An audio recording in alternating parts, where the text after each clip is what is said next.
Rajni, what's wrong? Tom, I have a script and I don't know what to do with it. Should I burn it? Feed it to my cat? You need some writers group therapy.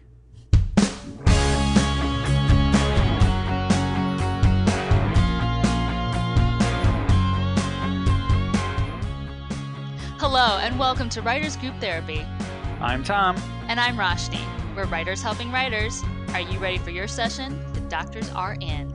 Also, if you like this episode, make sure you stop by iTunes and leave us a review, like preferably 5 stars. Just saying. Preferably. Yeah, definitely 5. So it's summertime, which means it's convention season. Oh gosh, yeah. Yeah. We've been pretty lucky so far. We're in a lot of them with Reclamation and Synesthesia. Have been a lot of stuff, doing a lot of conventions. Both the films were in Comic Palooza last weekend, a couple weekends ago. Yeah. And so it's exciting. So you've been to Comic-Con a couple times, right? The big one? Last year was my first year at San Diego Comic-Con, and actually you and I both also just attended the AT&T Shape conference, which it was their second year happening, and it was a lot bigger than the first year. That was at Warner Brothers Studios here in Burbank. That was awesome. Yeah, that was a lot of fun. I only went for one day, but it's funny, and I know this. I actually have a plan of attack for July, but I think you have to do this for any conference you go to. You need to have a plan of attack. You really do. You need to figure out how to maximize your convention experience. Yeah, I had one day at Warner Brothers, and I really tried to put in as many meetings as I could. They had a whole system where you could set up networking with other participants, and everyone was able to list who they are, what they work on, and what they're looking for, and what they need, and it was really helpful. So I was able to set up I had a dozen meetings with people, although half of them stood me up, but it was funny because the people who got stood up wound up talking to each other, and I actually through that met some cool people that helped me meet other people. So it was a great networking opportunity. Plus they had cool technology, and we got to tour Warner Brothers too, so that was really fun. Mm-hmm. But to be fair, I think the networking tables was a new thing. They didn't have it the first year, and it was a really nice addition. But I think it wasn't policed very well. You only had 15 minutes with people. And so, like, for example, I had a 2:00 meeting, and when I went to go meet my 2:00 guy, and it was like 2:01, the people from before were still there at our table chatting. So I was like, well, let's just go over here and chit chat, because obviously they're not going to let go of it. So it started as the day wore on. I noticed it kind of got haphazard. People just grab whatever table they saw free, and like, numbers be damned sort of thing. I don't think that was particularly the biggest problem with it. I think that just that there was so much to do at it that people were off at listening to panel discussions, or were in line for an event or an activity and couldn't get, didn't want to give up their space in line because some of the lines were a little bit long. So I think it just became missing people, just missing each other because of schedule and stuff. I didn't take offense by any of it, so. But the networking tables at Shape is a really good example of how you need to plan ahead, my favorite thing, for a convention, because with the way they had structured those networking tables around the main event, if you wanted to see everything, you really did have to have a game plan. So I know for me, I built in a buffer for those 15 minutes. I actually allotted half an hour for each meeting, just in case, to give myself a buffer if we ended up going over time, if somebody was running late, that sort of thing, instead of making them go back to that. Yeah, I did kind of the same thing. I tried to leave myself gaps to if I was having a great conversation and didn't want it to end, you'd have a little bit of empty space. Now, going to Comic-Con is a whole different story because that place is huge. Comic-Con is insane. So if you've never been, Comic-Con is 4 days officially, 5 days if you go to preview night, and it is wall-to-wall people. It is like from 7 in the morning to like midnight of programming, and it's 4 different event halls of programming, as well as what's on the street and in the peripheral area. It is insane. And if you want to do anything, you are in line forever, at least 2 hours in line for something.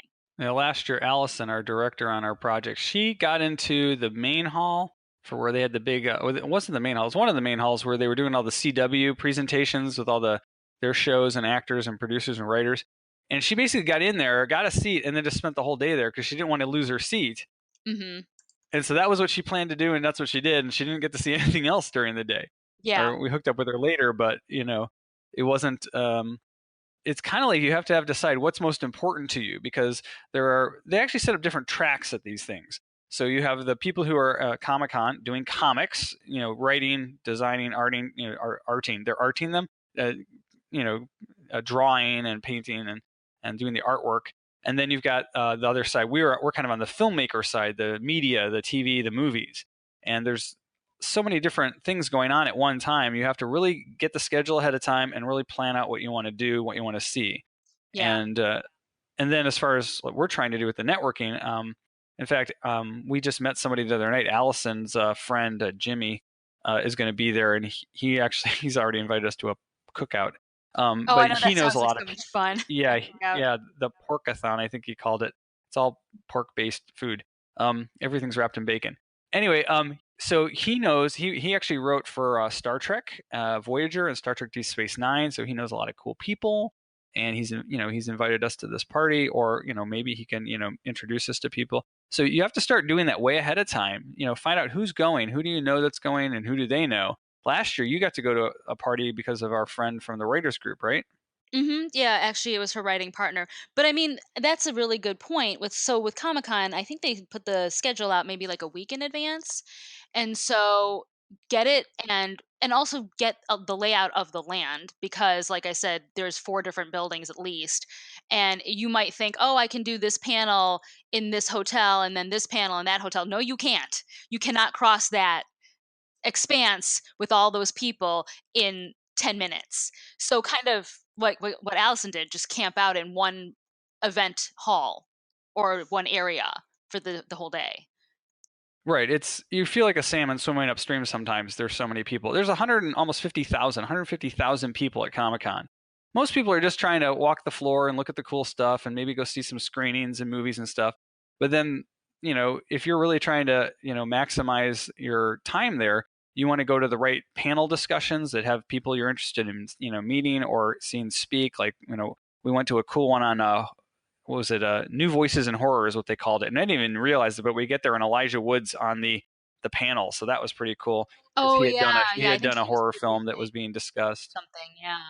But you have to kind of really look at every panel and decide which one's most important to you, where is it located, and at what time, and how can I get there, and then what's the next one, and kind of really plan out. You really have to make some choices, because I could have gone to like 2 or 3 things at any given time, and there's only one of you, so And I would say too, with the panels, sometimes everyone's going to want to get in a hall H, for example. That's the big one. Everyone wants to go to, the previews of what movies are coming up, but sometimes you can meet some really cool people in random small rooms. I would go to like filmmaker panels.